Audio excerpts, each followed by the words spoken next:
The centerpiece of the CARES Act was the popular PPP program that gave small businesses access to forgivable loans to cover payroll expenses and saved millions of jobs. The program was a lifeline to small businesses hit hardest by strict lockdown orders in many cities and states.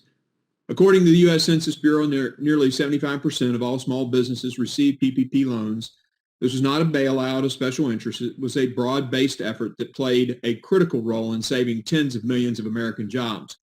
The PPP included significant mechanisms to protect against fraud and ensure taxpayer money went to the intended recipients. Leaders had to abide by existing federal Know Your Customer, anti-money laundering, and bank secrecy laws.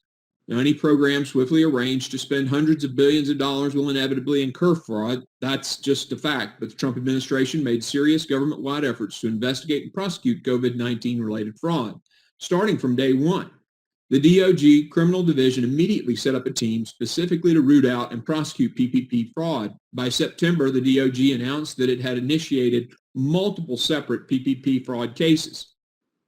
And fraud can happen in many ways, such as false information on an application, misuse of funds for personal use, and those who take advantage of a national crisis for their own corrupt ends should be held accountable. However, according to calculations from the majority on this committee, the fraud rate within PPP was lower than the fraud in several other programs, such as Pandemic Unemployment Assistance Program and the EIDL program. By every possible measure, the PPP was a success that saved untold millions of jobs. But these mechanisms were not in place to capture two of the most outrageous frauds from this past year. What happens when a governor deliberately misleads the public and covers up the number of COVID-related nursing home deaths? The Attorney General of New York found that Governor Cuomo's administration undercounted nursing home deaths by 50%. And for months now, my colleagues and I have been calling for an investigation of Governor Cuomo and his false statements and policies, but silence from the majority. Or take another example. What of the fraud perpetrated on the American taxpayer under the false pretenses of COVID stimulus? Democrat leadership larded up a bill with handouts for special interests and their political cronies. Blue state governors that crushed their economies with lockdowns get rewarded with money to bail out years of mismanagement.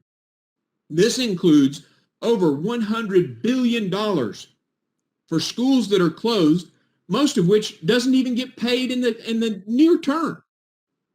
90% of the $1.9 trillion spending spree has nothing to do with public health. Instead, congressional Democrats viewed this as a, and I quote, tremendous opportunity, end quote, to push their political agenda in the Trojan horse of a misnamed American Rescue Plan.